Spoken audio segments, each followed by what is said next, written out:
ఇదిలా ఉంటే మీర్పేట కేసును ఛేదించేందుకు పొరుగు రాష్ట్రాల నిపుణులు వస్తున్నారు. టెక్నికల్ అంశాల పరిశోధనకు పిలిపిస్తోన్నారు పోలీసులు. ఇప్పటికే హత్య జరిగిన తీరుపై పోలీసులకు కొంత క్లారిటీ ఉంది. పూర్తిగా టెక్నికల్ అంశాలతో ముడిపడి ఉన్న కేసుగా దీన్ని గుర్తించారు.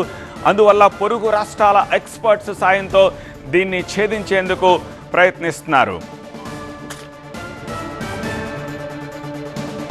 హైదరాబాద్ మీర్పేట మర్డర్ కేసులో సంచలన విషయాలు వెలుగులోకి వచ్చాయి. మాధవి దారుణ హత్యకు సంబంధించి రాచకొండ పోలీసులు కీలక ఆధారాలు సేకరించారు. శరీర భాగాలను కాల్చిన ఆనవాళ్లను గుర్తించారు. ఈ కేసును టెక్నాలజీ ఉపయోగించి దర్యాప్తు చేస్తున్నామన్నారు రాచకొండ సిపి సుధీర్ బాబు. ఈ కేసు టెక్నికల్ అంశాలతో ముడిపడి ఉన్న నేపథ్యంలో దర్యాప్తు కోసం ఇతర రాష్ట్రాల నుంచి సాంకేతిక నిపుణులను తీసుకొస్తున్నట్టుగా చెప్పారు. మీర్పేట కేసులో ఒక మిస్సింగ్ కేసుగా మా దగ్గర రిజిస్టర్ అయింది.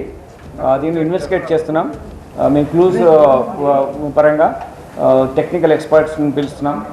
మన దగ్గర ఉన్నటువంటి టెక్నికల్ ఎక్స్పర్టైజ్తో పాటు దేశంలో ఉన్నటువంటి డిఫరెంట్ మెథడ్స్లో ఇటువంటి కేసెస్ని ఇన్వెస్టిగేట్ చేసే విధంగా బెటర్ మెథడ్స్లో ఉన్న విధంగా మేము పిలుస్తున్నాం. ఇప్పుడు ఏమైనా మీరు రాస్తున్నారు, కానీ మేము ఏమైనా get more details will certainly come back to you. మేము పిలిస్తే మీకు చెప్తాం.